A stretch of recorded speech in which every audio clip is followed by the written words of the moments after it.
Grado en psicología, tu carrera ha comenzado. Aprende a fondo la mente y su misterio revelado. Episodio a episodio avanza firme y enfocado, con Happy a tu lado, guiando cada paso. Hola, soy Cristina y te doy la bienvenida al podcast de Happy, el lugar donde podrás estudiar la carrera de psicología en formato audio, sin pantallas y a tu propio ritmo. Puedes escucharnos mientras descansas, paseas al perro, entrenas, cocinas o viajas, porque aprender también puede adaptarse a tu vida. Este proyecto sigue el libro oficial de la UNED para la asignatura Historia de la Psicología, acercándote cada capítulo de forma clara, entretenida y fácil de comprender. Nuestro objetivo es que puedas avanzar en la carrera incluso en esos momentos del día en los que no puedes leer o sentarte a estudiar. Y recuerda que también puedes formar parte del programa si eres psicólogo, estudiante o simplemente quieres compartir tu reflexión, experiencia u opinión. Envía tu audio al número de WhatsApp que encontrarás en la descripción. Seleccionaremos algunos mensajes para un episodio especial con vuestras preguntas y aportaciones. Y ahora sí, te dejo con Sara y Daniel, que hoy nos llevarán por el capítulo 1, Notas para una historia predisciplinar de la psicología. Bien, pues vamos a iniciar nuestro análisis del primer capítulo, que nos sumerge en las raíces de la psicología, mucho antes de que existiera como disciplina. Exacto. Hoy no vamos a hablar de laboratorios ni de terapia, sino de un debate filosófico que tiene, más de 2000 años. Las fuentes que manejamos nos sitúan en el corazón de la Grecia clásica, donde se gestó la gran pregunta: ¿qué es eso que llamamos alma o mente? Y es que, antes de ser un objeto de estudio científico, lo psíquico era un campo de batalla filosófico. Totalmente. De hecho, el propio término psicología es mucho más tardío, del siglo XVI. Pero la batalla de ideas arranca aquí, con dos titanes, Platón y su alumno Aristóteles. Una batalla que en esencia sigue viva hoy. ¿Somos un alma inmortal que habita temporalmente un cuerpo? ¿O somos un organismo biológico cuya conciencia termina con la muerte? Esa es la gran fractura, sí. Esa es la fractura que abren Platón y Aristóteles. Y las fuentes nos presentan el primer modelo, el platónico, con una fuerza, arrolladora. Sí, la visión de Platón es potentísima y ha calado hasta los huesos de nuestra cultura. Para él, el alma no es de este mundo, es eterna, preexistente. Totalmente. En la tradición platónica, el alma pertenece al mundo de las ideas, un plano de existencia perfecto y eterno. El cuerpo, en cambio, es una cárcel. Una tumba, llega a decir. Sí, una tumba. Nuestra vida terrenal es un exilio temporal, una especie de condena en la que el alma está atrapada en la materia, olvidando su origen divino. Es una idea con una carga dramática tremenda. El alma anhelando volver a su hogar y el cuerpo como un obstáculo, una fuente de pasiones que la distraen de su propósito. Precisamente. El propósito es el conocimiento, la contemplación de esas ideas puras. Claro. Y de ahí se deriva toda una concepción de la vida y de la muerte. La muerte no es el final, sino la liberación. Y el conocimiento no es aprender algo nuevo. Es recordar. La anamnesis. Es recordar, exacto. Lo que el alma ya sabía antes de caer en el cuerpo. El objetivo del filósofo, para Platón, es purificar el alma y prepararla para ese retorno. Una visión profundamente dualista y, muy espiritual. El ser humano partido en dos. Un componente divino, eterno, y otro terrenal y corruptible. Ajá. Y entonces llega su alumno más brillante, Aristóteles, y según las fuentes, lo pone todo patas arriba. Es una de las rupturas intelectuales más fascinantes de la historia. Aristóteles, que pasó 20 años en la Academia de Platón, decide abandonar por completo ese enfoque trascendente. Y propone una alternativa. Radicalmente naturalista. Baja el alma del cielo a la tierra y la mete, por así decirlo, en el laboratorio de biología. ¿Y cómo lo hace? Porque romper con una idea tan potente como la inmortalidad del alma debió de ser un terremoto. ¿Lo es? Aristóteles empieza por redefinir el concepto. Para él, el alma no es una cosa que habita un cuerpo. El alma es la forma de un cuerpo vivo. La forma. Sí, utiliza una analogía. Si el ojo fuera un animal, la vista sería su alma. No puedes separar la vista del ojo funcional. Entiendo. Del mismo modo, no puedes separar el alma del cuerpo vivo. O sea que el alma es el conjunto de funciones que hacen que un cuerpo esté vivo y no sea un mero montón de carne y hueso. Exactamente. Es el principio vital, el ánima. Es lo que organiza la materia y le da su propósito. Es lo que diferencia una estatua de un ser humano. Pero la consecuencia directa de esta idea es brutal, sobre todo para la época, Claro, y convertirlo en una función biológica. eso es. No. Una función biológica gloriosa y complejísima. Pero, sí, esa es la ruptura. Aristóteles no reduce lo psíquico a lo material en un sentido simplista, ¿eh? No es un materialista moderno. Ya. Pero sí lo vincula inseparablemente a la biología. Su tratado sobre el alma, de Ánima, no es un texto de teología, es parte de sus escritos sobre ciencias naturales. Vale, entiendo el choque. Pero si el alma es el principio de la vida, y hay muchas formas de vida, ¿significa eso que todo lo que está vivo tiene alma? ¿Una planta tiene alma, según Aristóteles? Sí, y esa es otra de sus grandes aportaciones. En lugar de una única alma monolítica, propone una jerarquía de almas, o más bien de funciones del alma, que son acumulativas. Una escala de la naturaleza. ¿Justo? Una escala. A ver, desarrollemos esa escala. Pues mira, en la base de la pirámide está el alma vegetativa. Su única función es la supervivencia básica: nutrición, crecimiento y reproducción. La que compartimos hasta con un ficus, ¿vamos? Exacto. Es el software básico de la vida. Todas las plantas, animales y humanos la poseen. Vuele. Un escalón por encima encontramos el alma sensitiva. Esta añade nuevas capacidades: la percepción a través de los sentidos, vista, oído, tacto, el movimiento, el deseo y la imaginación. Esta ya no la tiene el ficus. Aquí entran los animales. Correcto. Los animales poseen alma vegetativa y sensitiva. Pueden sentir placer, dolor, desear cosas, moverse para conseguirlas y recordar imágenes. Ajá. Pero Aristóteles reserva la cúspide de la pirámide para los seres humanos. Y aquí llega el alma racional o intelectiva. La joya de la corona. Es exclusiva de la especie humana y añade la capacidad más elevada de todas: el pensamiento, el razonamiento, la capacidad de conocer conceptos abstractos, universales. Nos permite ir más allá de este caballo concreto para entender la idea universal de caballo. Esa es la clave. Entiendo la jerarquía: plantas, animales, humanos. Es elegante y ordenada, pero me atasco en el último peldaño, en esa alma racional. ¿Es normal? Es lo más complejo. Porque sentir el calor de una llama es una cosa, una experiencia directa. Pero pensar en el concepto abstracto de calor es un salto cuántico. ¿Cómo explica Aristóteles ese salto? ¿Cómo pasamos de lo concreto a lo universal? Esa es la pregunta del millón. Y es donde su psicología se vuelve increíblemente sutil y, como veremos, problemática. Para explicarlo, Aristóteles desglosa el alma racional, el nous. El nous. Sí, como él la llama en griego, en dos componentes. Por un lado, está lo que se ha traducido como intelecto pasivo o paciente. Suena que no hace mucho. ¿Paciente en qué sentido? En el sentido de que es una potencia, una capacidad receptiva. Aristóteles lo compara con una tablilla en la que no hay nada escrito. Una pizarra en blanco. Eso es. Es la capacidad en potencia de conocer, de recibir las formas inteligibles de las cosas. Pero, por sí mismo, no puede generar conocimiento. Como una arcilla lista para ser modelada, es la capacidad de poder entender, pero necesita que algo la active. Precisamente. Y ese algo es la otra mitad del nous, el intelecto activo o agente.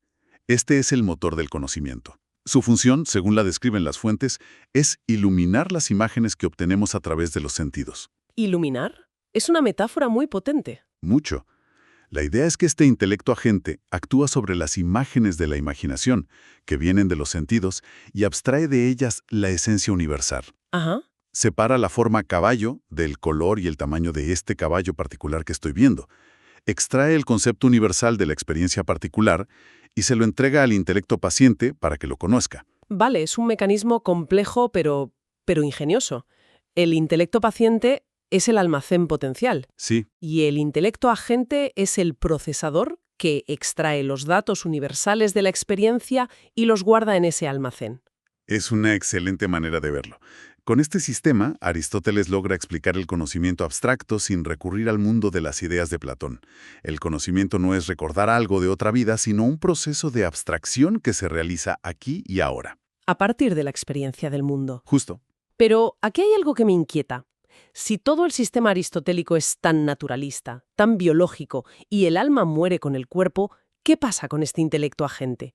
Parece tener un estatus un poco especial. No suena tan biológico. Acabas de poner el dedo en la llaga. Y este es el punto que ha generado 2 milenios de debate. Me lo imagino. Porque en los pocos y crípticos pasajes en que habla del intelecto agente, Aristóteles lo describe con unos atributos muy extraños para su sistema. Dice que es separado, impasible, inmortal y eterno. Un momento. Inmortal y eterno. Si Aristóteles ha construido todo un sistema naturalista donde el alma muere con el cuerpo, ¿no está metiendo de contrabando una idea platónica por la puerta de atrás? Es que... Parece una contradicción enorme. Exactamente. Y ese es el cliffhanger que Aristóteles deja para los próximos 2000 años de filosofía. Ha creado un sistema biológico para el alma, pero deja una pieza que no encaja, una especie de fantasma en la máquina, que parece divino e inmortal. Y además dices que lo describe como común a todos. Común a todos. ¿Cómo? No es una parte individual de mi alma. ¿Es una especie de intelecto universal en el que todos participamos? Esa es la gran ambigüedad. ¿Es una facultad individual de cada persona o es una entidad única, trascendente, quizás divina, que actúa sobre todas las mentes humanas? Vaya. Aristóteles no lo deja claro. Y resolver este puzzle, que es exactamente el intelecto agente y cómo se relaciona con el resto del alma mortal, se convirtió en una obsesión para pensadores posteriores, desde Averroes hasta Tomás de Aquino. Cada interpretación daba lugar a una psicología y a una teología completamente diferentes. Aristóteles nos había dejado con esa idea del intelecto agente, ¿no? Esa especie de luz misteriosa que nos permite pensar. Pero claro, no aclaró si esa luz era nuestra o si nos venía prestada de algún sitio. Y esa ambigüedad fue la chispa que encendió un debate de siglos. Hoy vamos a seguir ese rastro, el de una de las ideas más revolucionarias, la invención del yo. Cómo pasamos del alma, como pieza del cosmos, a verla como nuestro centro de mando personal. Has dado en el clavo. Esa pregunta es el motor de todo lo que viene después. Porque, tras la era de los grandes sistemas de Platón y Aristóteles, el mundo se viene abajo, literalmente. Con la llegada de Alejandro Magno y luego Roma, el tablero de juego cambia por completo. Ya no estamos en la polis griega, esa comunidad pequeña y ordenada. De repente el individuo se encuentra solo, a la deriva en un imperio gigantesco, multicultural y, a menudo aterrador. Claro.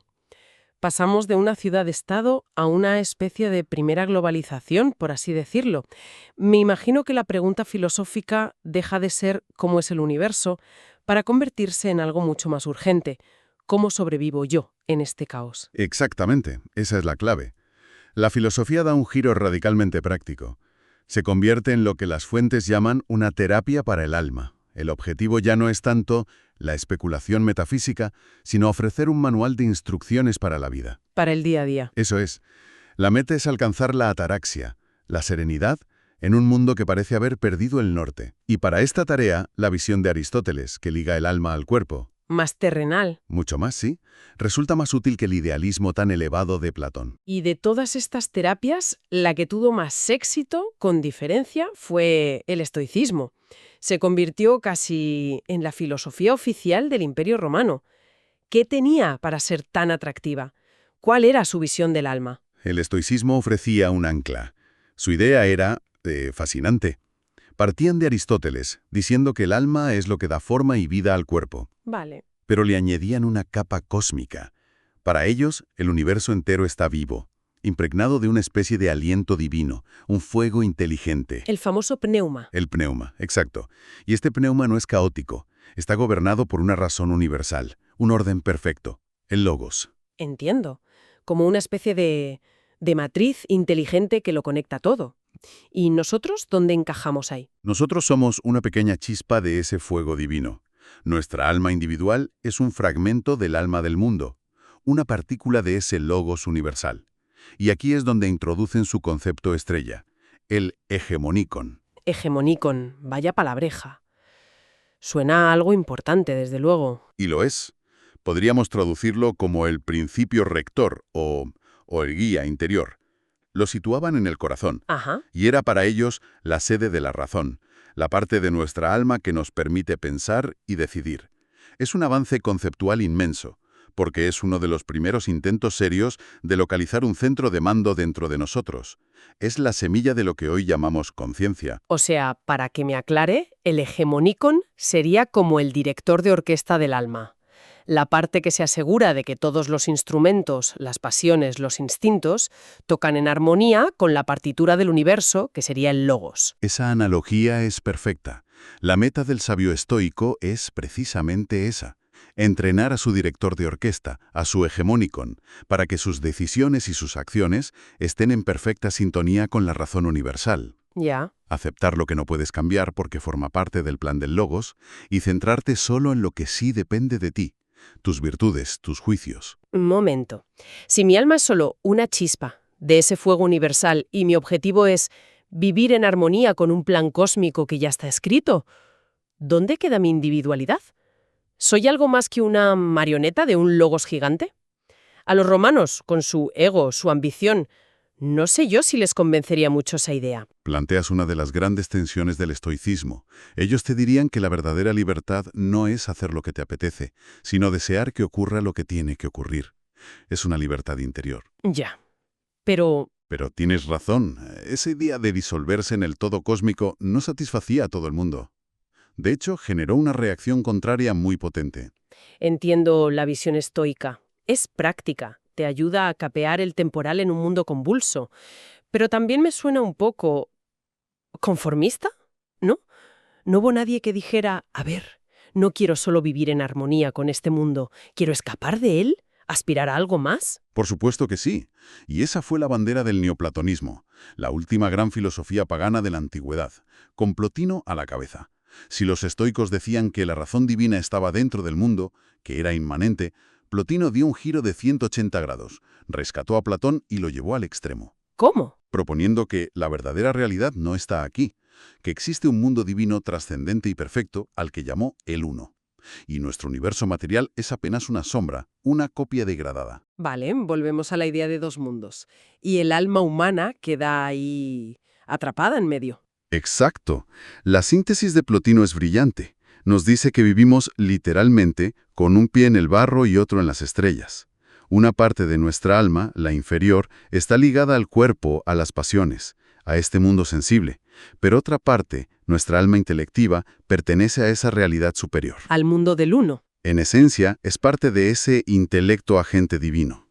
Para Plotino, nuestra alma ha caído en la prisión del cuerpo, y su gran anhelo, su nostalgia más profunda, es regresar a su verdadero hogar. Y me imagino que la filosofía se convierte en el mapa para ese viaje de vuelta a casa. Se convierte en la nave, a través de ejercicios espirituales, de una vida virtuosa, de purificar las pasiones, algo que por cierto toman de los estoicos, el alma puede empezar a despegarse de lo material. Es un camino de ascenso, de introspección, para recordar su verdadera naturaleza divina. Plotino de hecho abre la puerta a la unión mística. A la fusión total con la divinidad. Eso es, la posibilidad de experimentarla aunque sea por un instante. Escuchando todo esto, un alma inmortal que ha caído, que anhela volver a un hogar celestial, un camino de purificación para lograrlo, el terreno parece increíblemente fértil para lo que estaba a punto de llegar, el cristianismo. Completamente. El cristianismo no aparece en un vacío. Es un heredero directo de todo este caldo de cultivo filosófico.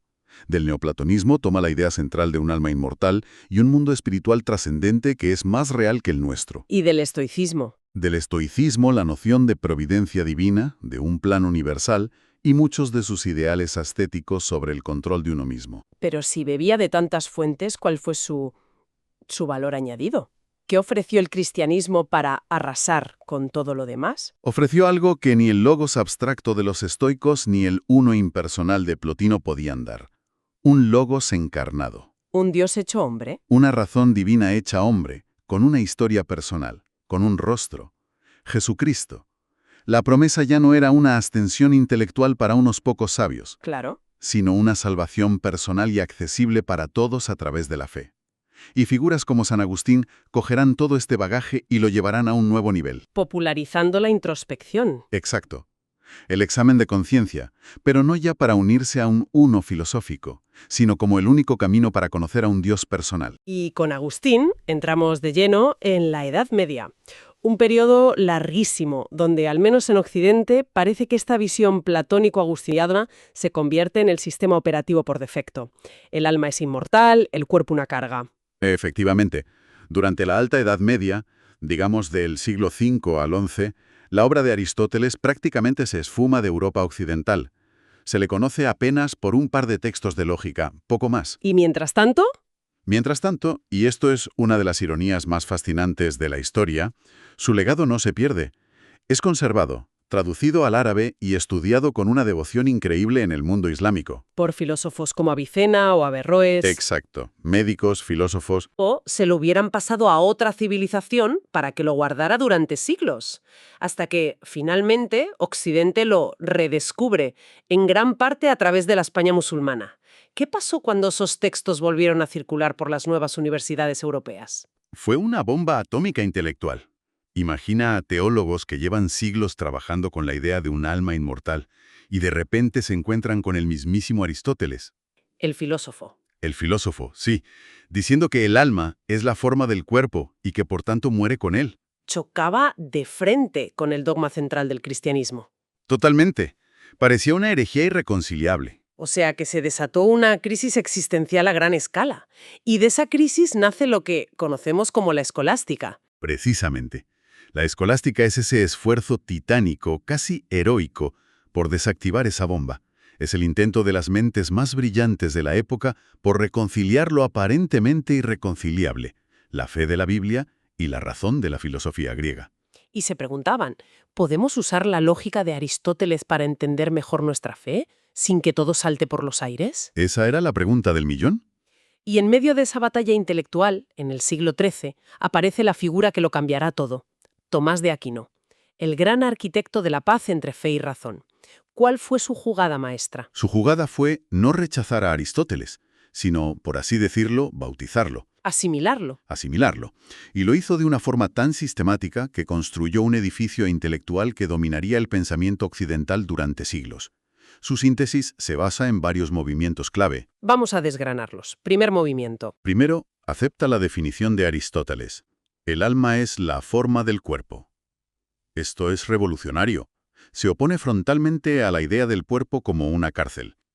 Para Tomás de Aquino, cuerpo y alma no son dos cosas distintas pegadas a la fuerza, sino una unidad. Una unidad sustancial. Eso es. Ser humano es inseparablemente ser cuerpo y alma. Espera, eso es un cambio brutal. Significa que el cuerpo deja de ser algo malo o una fuente de pecado para convertirse en parte esencial de lo que somos. Le devuelve la dignidad a la vida terrenal. Has captado la esencia. Es un giro humanista tremendo. Segundo, adopta la jerarquía de las facultades del alma de Aristóteles. Vegetativa, sensitiva, racional. Pero pone un énfasis mucho mayor en el control que la razón ejerce sobre las facultades inferiores. La voluntad manda. La voluntad, guiada por la razón, es la que manda. Y aquí llegamos a su golpe de genio, el tercero y más decisivo movimiento. El famoso intelecto agente. ¿Qué hizo con esa idea tan problemática que heredó de Aristóteles? Aquí es donde se la juega. Muchos comentaristas, sobre todo los islámicos influidos por el neoplatonismo como Averroes, habían llegado a la conclusión de que era una entidad única, separada y divina. Una especie de superalma cósmica. Exacto. Común a toda la humanidad, que nos iluminaba desde fuera para que pudiéramos pensar. Tomás de Aquino mira esta idea y dice, de ninguna manera. ¿Y dónde lo pone él? Lo devuelve al interior, lo internaliza. Para Santo Tomás, el intelecto agente no es una luz externa que nos llega, es una facultad propia y individual de cada alma humana. Es una capacidad nuestra. Es una capacidad innata que tenemos para pensar. ¡Wow! Las implicaciones de eso son gigantescas. Si el intelecto agente está dentro de mí, significa que el conocimiento no es un regalo pasivo que recibo de Dios, sino algo que yo produzco activamente. Es el producto de mi propio pensamiento. Exacto. Y ese es el momento en que, sin pretenderlo, se planta la semilla del humanismo y de la ciencia moderna. Por primera vez en el pensamiento cristiano se está diciendo, tienes la máquina para conocer el mundo dentro de tu propia cabeza. No necesitas una conexión divina constante para ello. Es un cambio de paradigma total. Una autonomía para la razón humana que nunca había tenido. Nunca. Pero me imagino que le puso un límite a esa autonomía. No podía dejar que la razón campase a sus anchas. Por supuesto. Y aquí está la parte crucial de su sistema. Limita esa autonomía al conocimiento del mundo natural. La razón es la herramienta perfecta para hacer física, biología o ética. Ajá. Pero el conocimiento de Dios, de las verdades sobrenaturales como la Trinidad o la Encarnación, eso queda en otro dominio. El dominio de la teología. El dominio de la teología, accesible únicamente a través de la fe y la revelación. O como mucho podemos inferir la existencia de Dios a partir de sus obras en la naturaleza, pero no conocer su esencia. Aquí es donde se pone realmente interesante. Suena como una solución elegante, casi demasiado. Al intentar unir fe y razón, lo que Tomás de Aquino parece hacer en realidad es trazar una frontera muy clara entre ellas. No fue una forma de decir, la razón es genial, pero solo hasta donde yo, la Iglesia, te lo permita. ¿No había una tensión inherente en esa frontera que él dibujó? Esa es la gran paradoja. En su esfuerzo monumental por crear una armonía perfecta, lo que consigue también es definir dos campos de juego distintos con reglas distintas. La filosofía, que se ocupa del mundo natural a través de la razón. ¿Y la teología? Y la teología, que se ocupa de Dios a través de la revelación. Y es precisamente la tensión en esa frontera, las disputas sobre quién tiene jurisdicción sobre qué, lo que acabará por dinamitar su propia síntesis y abrirá las puertas a la filosofía moderna. La Edad Media llega a su fin con esa construcción intelectual casi perfecta de Tomás de Aquino. Por fin, la filosofía de Aristóteles y la fe cristiana se dan la mano. El alma es la forma del cuerpo, son una unidad, y esa chispa para entender el famoso intelecto agente está dentro de nosotros. Sinceramente, parece un sistema tan completo, tan cerrado, que cuesta mucho imaginar cómo se sale de ahí. O sea, ¿qué tipo de terremoto hace falta para que algo tan sólido se agriete y dé paso al mundo moderno? Es que esa es la pregunta del millón. Y lo más fascinante, como suele pasar en la historia de las ideas, es que la semilla del cambio está en la propia obra de Tomás de Aquino. Su síntesis era potentísima, sí, pero precisamente porque delimitó muy bien los campos de juego. Trazó una frontera muy clara. Por un lado, la razón y la filosofía, que se ocupan del mundo natural. Y por otro, la fe y la teología para Dios y la revelación. Al hacer eso, sin quererlo, abrió una grieta. Le dio una autonomía a la razón que, con el tiempo, iría reclamando más y más territorio. Y por esa grieta se van a colar dos movimientos que no dinamitan el edificio desde fuera, sino que lo transforman desde dentro, el Renacimiento y la Reforma Protestante. O sea que el mismo arquitecto que diseña la catedral sin darse cuenta deja en los planos el punto débil que permitirá su futura reforma. Exactamente, esa es la imagen perfecta. Y además tenemos una prueba casi de laboratorio de que algo estaba cambiando de raíz. Las fuentes nos dicen que la primera vez que aparece escrita la palabra psicología es en el siglo XVI, en pleno apogeo de todo esto. Ah, mira. Y no es casualidad que aparezca justo en el entorno de la Reforma, en comentarios nuevos al Tratado de Ánima de Aristóteles. De repente, esa ciencia del alma que llevaba siglos ahí de forma implícita necesita un nombre propio. Eso es un síntoma clarísimo de que se estaba empezando a pensar en ella de otra manera. Me interesa mucho empezar por el Renacimiento. Siempre lo asociamos con el arte, la belleza. Es fácil olvidar que detrás de la Mona Lisa o el David había una revolución en la forma de pensar sobre nosotros mismos. ¿Qué? ¿Qué cambiaba realmente? Pues era un cambio de foco, casi copernicano. Durante 1000 años, el ser humano se había entendido a sí mismo en relación con Dios. Era una criatura, una pieza más en un plan divino. El Renacimiento, sin dejar de ser religioso, pone el foco sobre el ser humano. Es lo que llamamos humanismo. Se redescubre y se celebra la dignidad del individuo, ya no como un siervo de Dios, sino como un ser con un potencial casi infinito en sí mismo, capaz de crear, de entender, de forjar su destino. Se le da permiso para ser el protagonista de su propia vida, ¿no? No un actor secundario. Pero esta gente, los humanistas, como Petrarca o Erasmo, ¿eran laicos? ¿Rompieron con la religión? No, para nada. Esa es una idea un poco errónea. Eran profundamente cristianos, pero proponían una religiosidad y una cultura distintas. Para ellos, leer a Cicerón o a Platón en griego no era un acto pagano, sino una forma de enriquecer el espíritu, de entender mejor la naturaleza humana que Dios había creado. Claro. Y este redescubrimiento de los clásicos es clave, porque rompe el monopolio intelectual de la escolástica. De repente hay otras formas de pensar sobre la ética o la felicidad que no pasan por el filtro de Aristóteles cristianizado. Y supongo que eso también cambia la visión del cuerpo. La Edad Media tiene esa fama de ver el cuerpo como una cárcel del alma, una fuente de pecado. Exacto. El Renacimiento, al volver a un Aristóteles más puro y al observar la naturaleza con ojos nuevos, recupera una visión mucho más integrada, más positiva del cuerpo. Lo vemos en el arte que decías. De repente, el cuerpo humano se representa con un realismo, una admiración, que habían estado ausentes. Ya. No es solo algo bello, es la manifestación visible de un alma. Hay una reconciliación. Sin embargo, y aquí viene el giro, aunque el Renacimiento cambia todo el marco cultural, la transformación más profunda de lo que hoy llamamos lo psíquico no la van a hacer los artistas. Vendrá de la mano de una crisis religiosa. Espera, aquí me pierdo. Porque la religión organizada, sobre todo en esa época, la asociamos con dogmas, con respuestas ya dadas. Y la psicología, en cambio, con la duda, la exploración, ¿cómo puede una cosa nacer de la otra?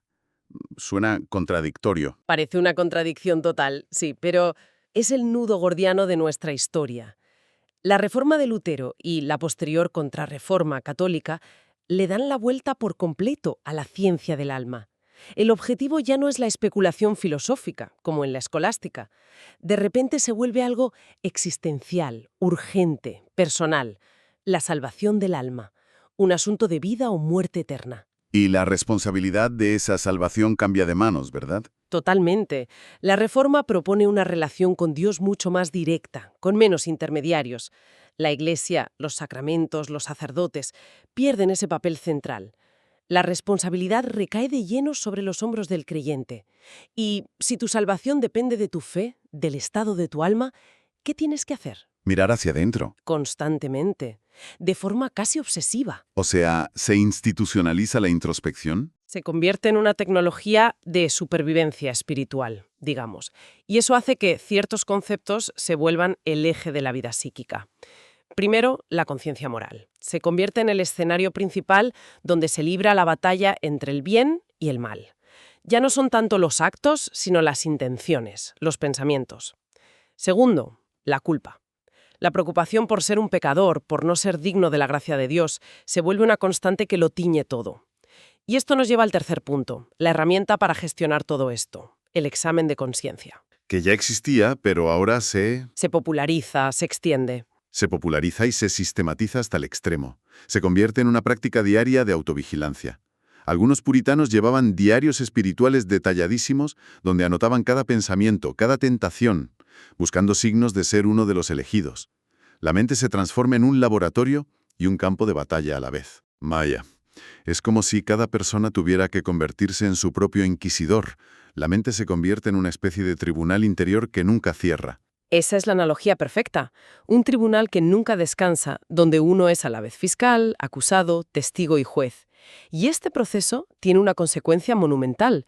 Crea un espacio interior, privado, subjetivo, lleno de matices. Lo que hoy llamamos lo psíquico empieza a tomar la forma de este territorio interior donde se juega el destino eterno. La interioridad se vuelve el tema central.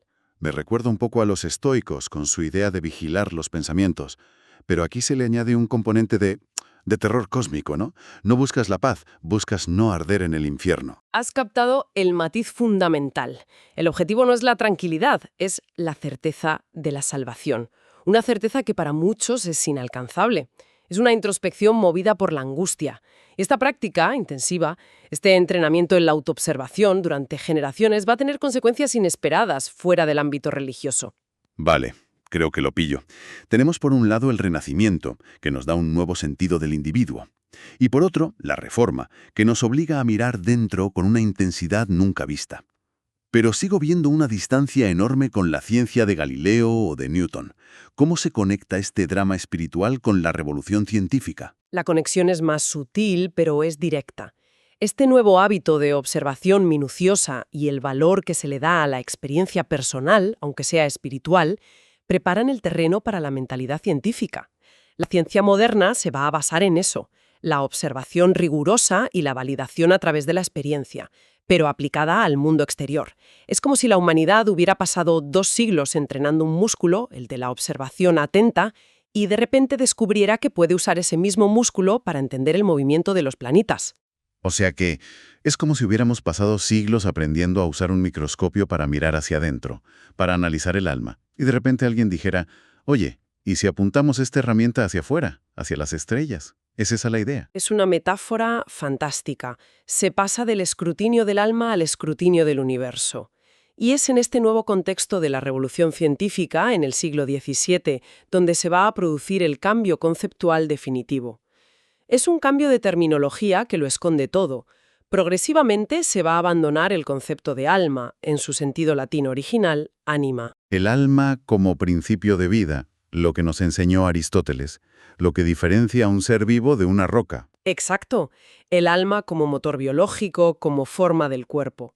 Ese concepto empieza a ser sustituido por otro, mente, del latín mens. Y aquí la distinción es crucial. La mens no es el principio de la vida, es exclusivamente el principio del pensamiento. Es la cosa que piensa, la res cogitans de la que hablará Descartes. Un momento, porque esto es un giro de 180 grados.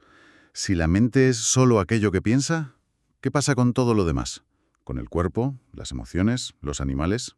Pues que quedan fuera de la ecuación. Para Descartes, que es quien culmina este proceso, lo opuesto a la mente ya no es lo inanimado, lo opuesto a la mente es el cuerpo. Los animales, al no pensar con un lenguaje racional como el nuestro, son considerados meras máquinas, autómatas complejos, pero sin mente, sin alma en este nuevo sentido. Vaya. El ser humano queda radicalmente partido en dos, una mente pensante y un cuerpo máquina. Se ha consumado el divorcio. Entonces, si lo entiendo bien, no es que empezáramos a estudiar el alma con nuevas herramientas. Es que sin darnos cuenta, cambiamos el objeto de estudio. Dejamos de preguntarnos qué nos mantiene vivos para centrarnos casi solo en qué pasa dentro de mi cabeza cuando pienso. Lo has resumido a la perfección. Ese es el cambio decisivo. Se ha creado un nuevo objeto de estudio, la mente. Entendida como ese espacio interior de la conciencia, del pensamiento, de la experiencia subjetiva que la Reforma había puesto bajo los focos. Ya no es el alma de los teólogos. Ni el principio vital de los biólogos antiguos. Es algo diferente. Y este nuevo objeto, la mente, separada del cuerpo, del mundo, abre un universo de preguntas que van a obsesionar a la filosofía y a la futura psicología durante los próximos 300 años. Aquí cambia todo el tablero de juego. Se reparten las cartas de nuevo, sí. Una vez que tienes la mente como un objeto de estudio, el siguiente paso es lógico desde la nueva perspectiva científica: analizarla. Intentar encontrar sus leyes, sus mecanismos, sus componentes. Como un relojero desmonta un reloj para ver cómo funciona. El individuo, ese sujeto pensante, pasará a ser el fundamento de todo el conocimiento, el punto de partida para entender la realidad, sustituyendo a Dios o a la tradición. El escenario para la psicología moderna está servido. Entendido. El escenario está listo. El ser humano se ha quedado a solas con su propia mente, que es a la vez su mayor don y su propio laboratorio. Pero, y esto ya para la próxima, ¿qué pasa cuando la razón se convierte en el juez supremo de la realidad y también de nuestra propia mente? Si la revolución científica nos dio un universo nuevo, ¿no?, con leyes precisas, un orden casi matemático, parece que el siglo XVIII se obsesionó con algo todavía más ambicioso: darnos un nuevo ser humano. Después de que Descartes, como vimos, nos separara la mente y el cuerpo, la gran pregunta ya no era si el alma es inmortal, sino algo mucho más práctico. Claro. ¿Cómo funciona esta mente que nos ha dejado? Es una especie de máquina que podemos desmontar, entender y, no sé, quizá hasta mejorar. Has dado en el clavo. Esa es exactamente la gran promesa y, bueno, la gran audacia de la Ilustración. Ajá. Toda esa confianza en la razón, en la observación, que había funcionado de maravilla para entender los planetas, ahora se vuelve hacia adentro, hacia nosotros mismos. Se miran al espejo. Eso es. El foco se desplaza radicalmente de la teología a lo que el libro llama una psicología empírica. Ya no se trata de especular sobre la naturaleza del alma, No. sino de intentar estudiar los fenómenos de la mente, la atención, el juicio, la voluntad, las pasiones, con el mismo rigor con el que un botánico estudia una planta. Un momento. Cuando dices con el mismo rigor, ¿a qué te refieres? Porque, a ver, no puedes poner un pensamiento bajo un microscopio. No, claro. Quiere decir que en lugar de debatir en un sillón qué es el juicio en abstracto, intentan observar cómo la gente juzga en la práctica, casi como un experimento. Exactamente esa es la idea. Es un cambio de método fundamental. El objetivo es observar, analizar, encontrar patrones. Vale. Por eso, el problema central ya no es teológico. La pregunta ya no es ¿cómo salvó mi alma? La pregunta clave se vuelve racional. ¿Cómo pensamos? ¿Cómo sentimos? ¿De dónde vienen nuestras ideas? ¿Cómo se forman nuestros hábitos? O incluso nuestros prejuicios. O sea, se inaugura un proyecto para crear una ciencia de la naturaleza humana. Por primera vez, sí, de forma sistemática. Pero, a ver, ¿realmente se acabó de la noche a la mañana el hablar del alma en términos de salvación y pecado? No, claro que no. Me cuesta creer que la gente normal, fuera de los salones de París, dejara de pensar en su alma inmortal. ¿No convivían las dos ideas? La mente del filósofo y el alma del creyente. Por supuesto, esa es una puntualización muy importante.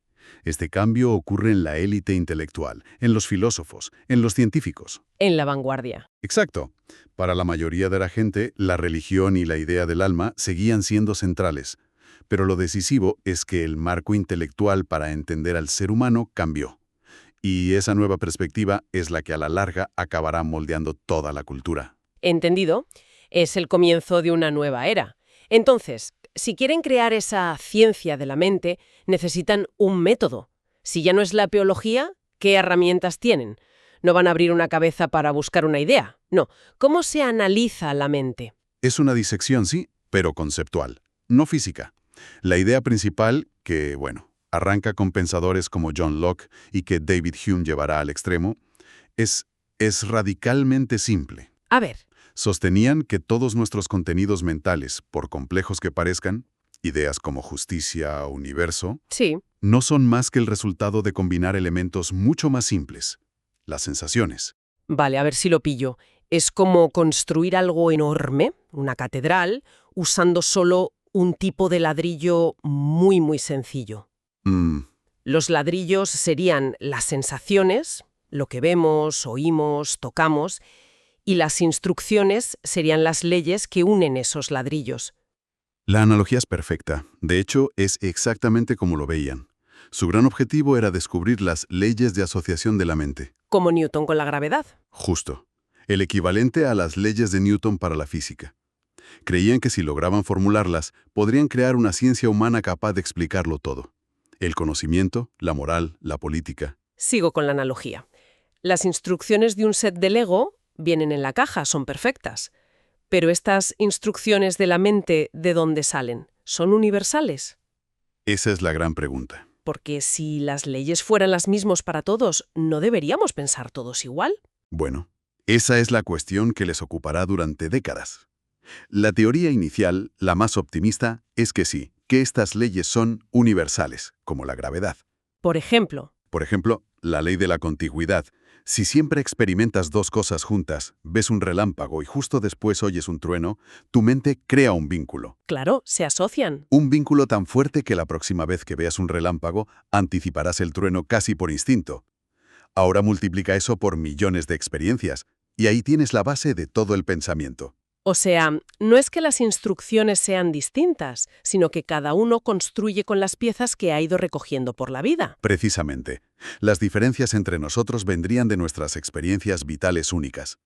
Y esta idea de que la mente opera con leyes medibles llevó a algunos a dar un paso todavía más radical. Aún más. Sí, ya en esta época, un filósofo alemán, Christian Wolff, acuñó un término que nos suena muy del siglo XX, psicometría. ¿Perdón? ¿Psicometría? ¿Me estás diciendo que ya en el siglo XVIII hablaban de medir la mente? ¿Cómo lo oyes? Suena increíblemente moderno, ¿sí? ¿Pero qué querían medir? ¿La velocidad de un pensamiento? ¿La fuerza de una emoción? A ver, era más un proyecto teórico que práctico. No tenía nuestras herramientas. Pero la ambición estaba ahí. Ya. Proponían que se podían cuantificar cosas como la intensidad de la atención o el grado de claridad de una idea. Aunque sus intentos fueran rudimentarios, los revolucionarios la mentalidad. La convicción de que se puede medir. Exacto. La convicción de que los fenómenos mentales no son misterios, sino magnitudes.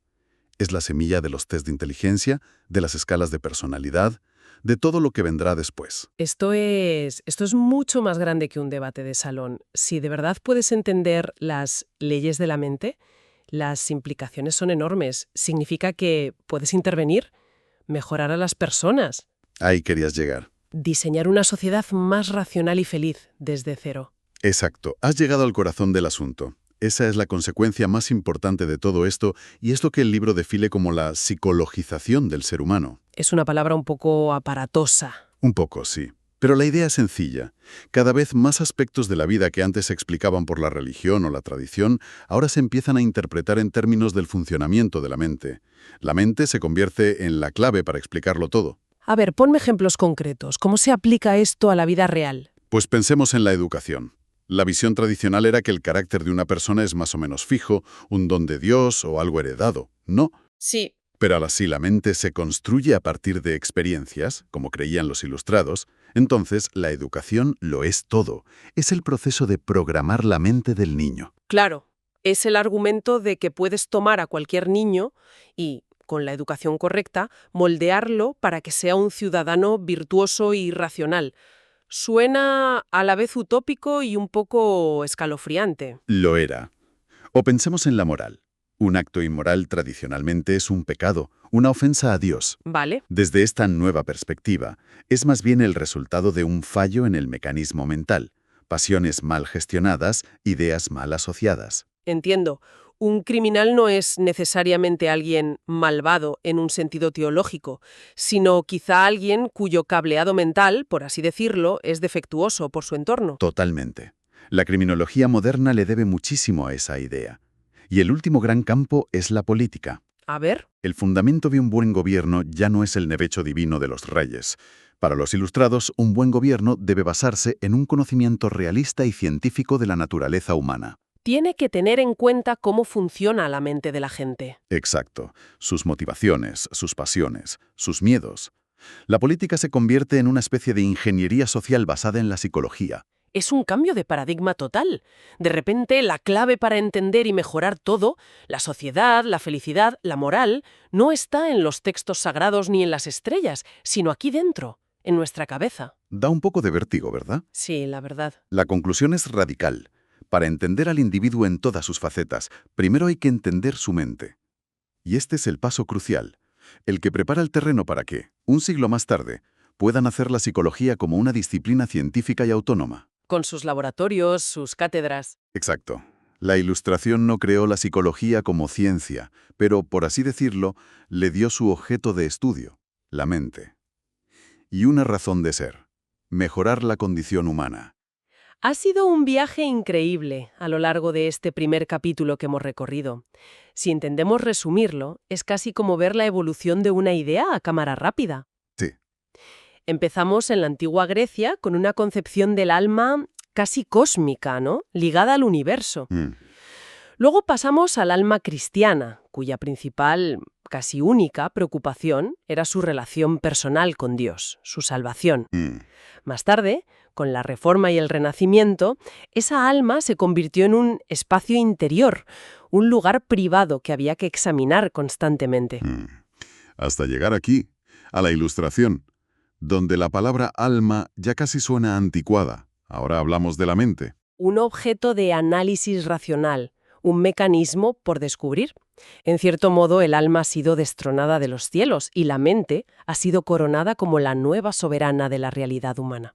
Un resumen perfecto. Y al poner la mente en el centro absoluto, se abre la puerta al siguiente gran debate filosófico, el que abordará el próximo capítulo. Claro. Porque esta nueva concepción genera una pregunta fundamental, casi vertiginosa.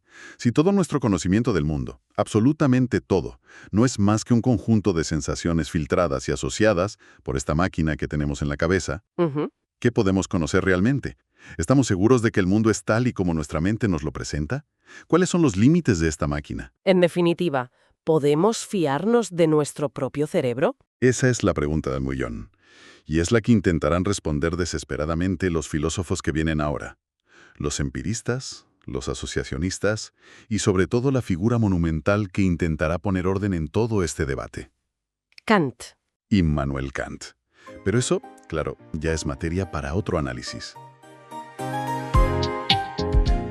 Gracias por escuchar este episodio del podcast de Happy, el espacio donde aprender psicología se vuelve sencillo, práctico y parte de tu vida diaria. Si este capítulo te ha aportado algo, te invito a participar. Deja tu comentario, comparte el episodio con quien lo necesite y envíanos tu mensaje de voz al número de WhatsApp que tienes en la descripción. Tus dudas, reflexiones u opiniones pueden aparecer en nuestro episodio especial con aportes de la comunidad de Happy. Y recuerda que puedes descargar la app de Happy en happy.app. Allí encontrarás meditaciones guiadas, filosofía budista, recursos para el bienestar emocional y herramientas muy útiles si ya eres psicólogo o estás formándote.